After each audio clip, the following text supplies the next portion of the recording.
proofreading my writing. You're getting the good coffee today. The fluorescent lights hummed above my head, a constant, irritating drone that seemed to amplify the clacking of keyboards around me. I took a long sip of the stale office coffee brown water, really, and stared at the blinking cursor on my screen. Another day, another product description needing to be squeezed from my brain. I was Liam, a copywriter at Synergy Solutions, a marketing agency that specialized in buzzwords and empty promises. I actually enjoyed the work. Most days, I liked crafting narratives, finding the right words to make something sound appealing. What I didn't enjoy was Brenda. Brenda, my mentor, a senior copywriter with a permanent pursed lip expression and a penchant for improving my work. At first, I appreciated the guidance. I was relatively new to the agency and she had been there for years, but soon I noticed a pattern. Her edits weren't making my writing better. They were making it blander. Less me. Liam, darling, she'd say, her voice dripping with condescension, this is a bit too edgy for our target demographic. Let's soften it up a bit. Softening it up usually meant stripping it of any personality, any spark, turning vibrant prose into beige oatmeal. And then there were the ideas. I'd brainstorm concepts for campaigns, excited to share them with the team, only to find Brenda presenting them a week later as if they were her own. It started small. A headline suggestion here, a tagline there. I chalked it up to coincidence. Maybe we were just on the same wavelength. But then came the Aqua Blast campaign. I had spent a weekend poring over research, crafting a campaign around the idea of unleashing your inner child with this ridiculous water blaster. I presented the concept to Brenda for feedback, genuinely excited about it. The following Tuesday, Brenda presented the Aqua Blast campaign to David, our team lead, and the rest of the team. Word for word, beat for beat, my concept. She even used my tagline, Aqua Blast, recapture your summer. I sat there, stunned. David, ever the peacekeeper, was beaming. Brenda, this is brilliant, exactly what we need. Brenda just smiled sweetly. Thank you, David, it just came to me. The audacity, the blatant, unapologetic theft. Later that day, Sarah, a junior copywriter, caught me staring blankly at my screen. You okay, Liam? You look like you've seen a ghost. Brenda just stole my Aqua Blast campaign, I mumbled, feeling the frustration bubble inside me. Sarah's eyes widened. Seriously, that was your idea? I heard you talking about it last week. Yeah, I said, running a hand through my hair. I don't know what to do. Confront her. Go to David. I'm tired of it. Document it, Sarah advised. Keep track of everything she does. The edits, the stolen ideas, you need proof. That night, I started a document, a meticulous record of Brenda's transgressions. It was pathetic, really, a testament to my simmering resentment, but it also felt empowering. I was taking control even if it was just on paper. And then I decided on a different kind of control, a more petty kind. The first step was coffee. Our office coffee was, as previously mentioned, garbage.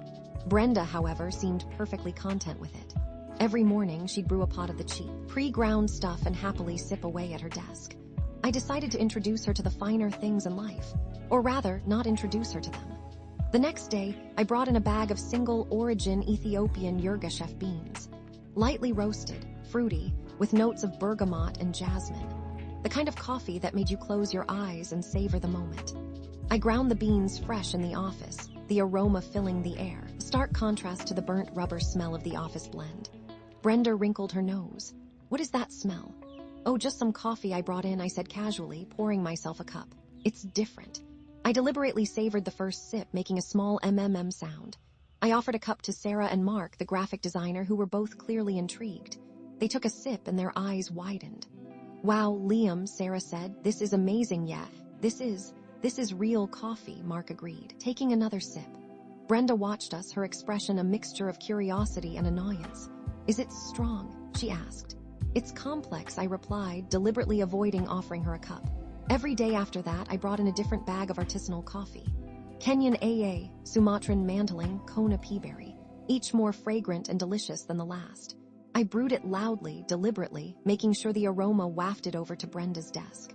I offered it to everyone except her. The petty satisfaction I derived from this simple act was immense. Next, I started playing with my writing.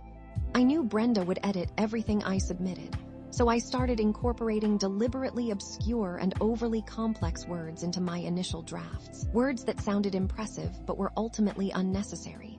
Pleonastic, sesquipedalian, lachrymose.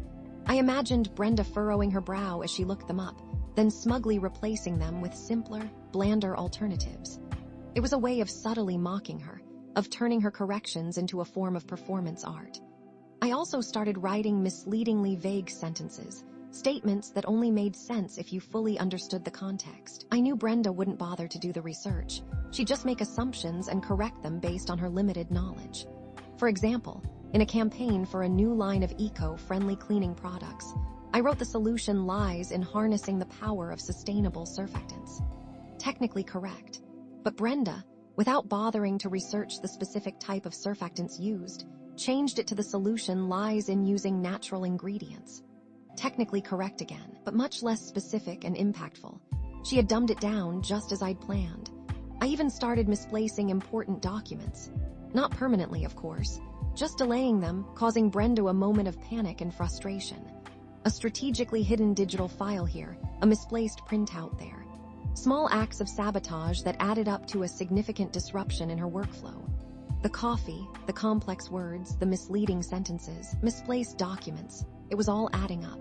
Brenda was becoming increasingly flustered, her carefully constructed facade of competence starting to crack.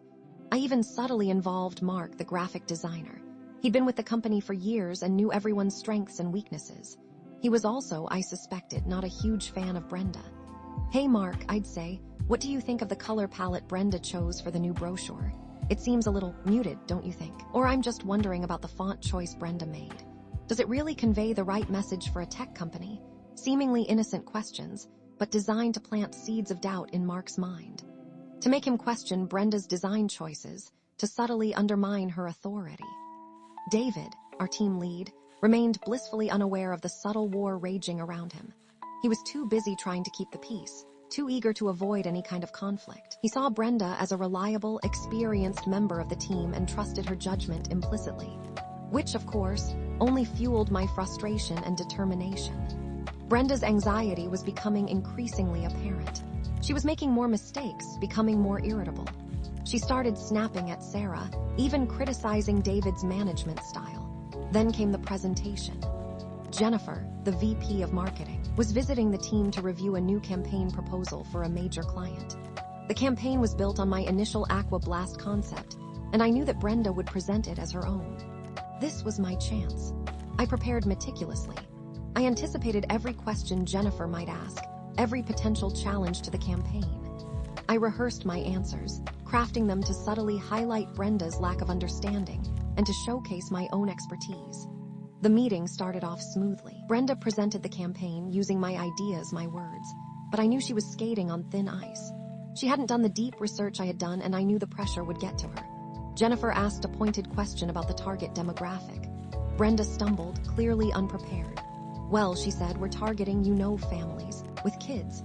"Yes, but specifically which families?" Jennifer pressed. "What are their values? What are their aspirations? What are their pain points?" Brenda floundered, unable to provide a concrete answer. This was based on one of my misleadingly vague sentences. I saw my opportunity. "If I may," I interjected, speaking calmly and confidently. "We've identified a specific segment of families experience seekers. These are families who value adventure, creativity, and shared experiences. They're looking for ways to create lasting memories with their children." I went on to elaborate, providing detailed insights into their motivations, their buying habits, their media consumption. Jennifer listened intently, nodding her head in approval. Brenda sat there speechless. Her face was flushed, her eyes darting nervously around the room. Jennifer turned to Brenda. "Brenda, how did you arrive at this demographic?" Brenda stammered, unable to provide a coherent answer.